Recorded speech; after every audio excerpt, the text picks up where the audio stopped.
Assalomu alaykum hurmatli talabalar. Bugun biz siz bilan tuproqshunoslikda resurs tejamkor texnologiya fanidan amaliy mashg'ulot mavzusi sifatida tuproq unumdorligini tiklash va oshirishda qattiq maishiy chiqindilardan olinadigan bioorganik o'g'itning o'rni va ahamiyati haqida to'xtalib o'tamiz. Ma'ruzachi biologiya fanlari doktori PhD Mahkam va Dilafruz Yo'ldashevna.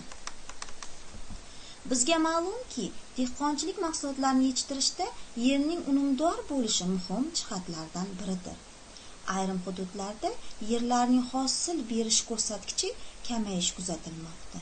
Bunga sabab foydali bakteriyalarning kamayib ketganligi natijasida yerlarimiz quvvatsizlanib qolganidadir. Dehqonchilik mahsulotlarini ko'paytirish muammosi dehqonchilikni rivojlantirish va qishloq xo'jalik mexanizatsiyalashini to'la-to'kis amalga oshirishni, kimyoviy preparatlardan keng foydalanishni talab qiladi. Ammo bu tadbirlarni tuproqlarning ifloslanishi va zichlanishiga pirovard natijada ularning agrokimyoviy xususiyatlarini yomonlashiga olib keladi.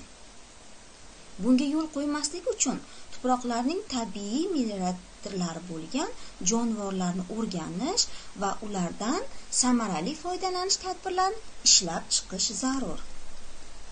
Bugungi kunda yerlarning unumdorligini oshirishda eng samarali usullardan biri mahalliy yomg'ir chuvalchanglari yordamida hamda bioorganik o'g'itlarni yerga solish bilan amalga oshirish mumkin. Chuvalchanglarning faoliyati natijasida o'simlik qoldiqlari tuproqning chuqur qatlamlariga o'tib qoladi. Tuproq yumshatib, unga suv va havo o'tishini yaxshilaydi. Tuproq aeratsiyasini yaxshilash tufayli organik moddalarning aerob parchalanish jarayoni tezlashadi. Bundan tashqari, yomg'ir chuvalchanglarining ichagidagi polimerizatsiya jarayonida organik moddalarning parchalanishidan gumin kislotalar hosil bo'ladi. Bu kislotalar mineral komponentlar bilan birga kompleks birikma gumus hosil qiladi. Chuvalchanglar jig'ildonda joylashgan bezlar ajralib chiqiladigan moddalar tuproqning kislotalilik reaksiyasini neytrallash xususiyatiga ega.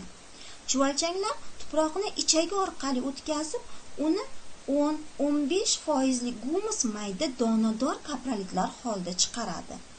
Bunday kaprolitlar ichida mikroorganizmlar yaxshi rivojlanadi. Yana bir xususiyatiga keladigan bo'lsak, bu qishloq xo'jalik va qattiq maishiy chiqindilardan mahalliy yomg'ir chuvalchanglari yordamida bioorganik o'g'it olish texnologiyasini tavsiya etiladi. Texnologiya qishloq xo'jalik ekinlari hosildorligini oshirish va tuproq hossillarini yaxshilash, tabiatni muhofazalovchi hamda resurs tejamkordir.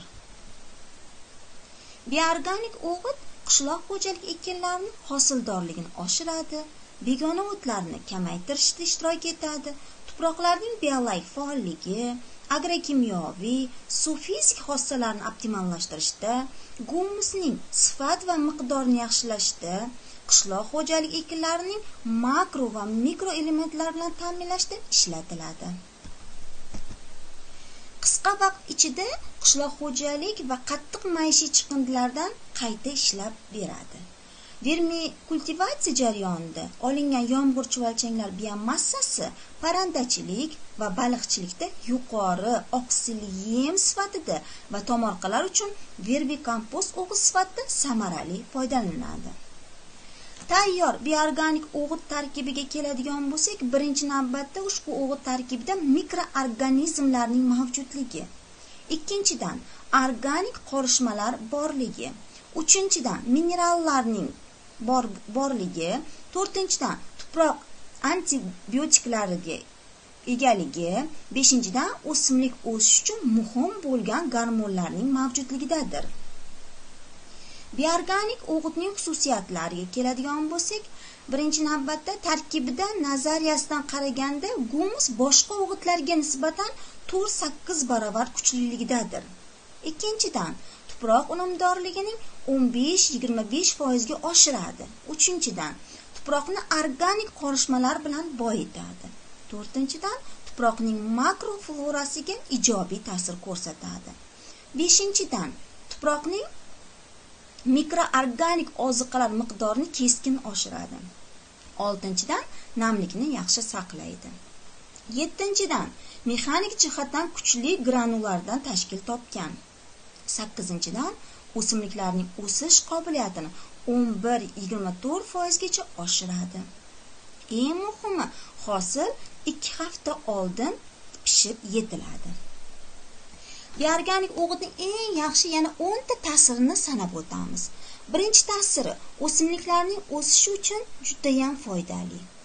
Ikkinchidan, ba'zi bir kasalliklarga qarshi vosita sifatida ishlatiladi. Uchinchidan, urug'lari tez o'sadi va hosilni oshiradi. To'rtinchidan, tuproqning organik moddalar bilan boyitadi. Beshinchidan, tuproqning zichlanishini oldini oladi, yumshoqlik va o'tkazuvchanlik qobiliyatini oshiradi. 6-dan, tuproq namligini ko'proq ushlanishini ta'minlaydi. 7-dan, namlik darajasini balansda ushlaydi.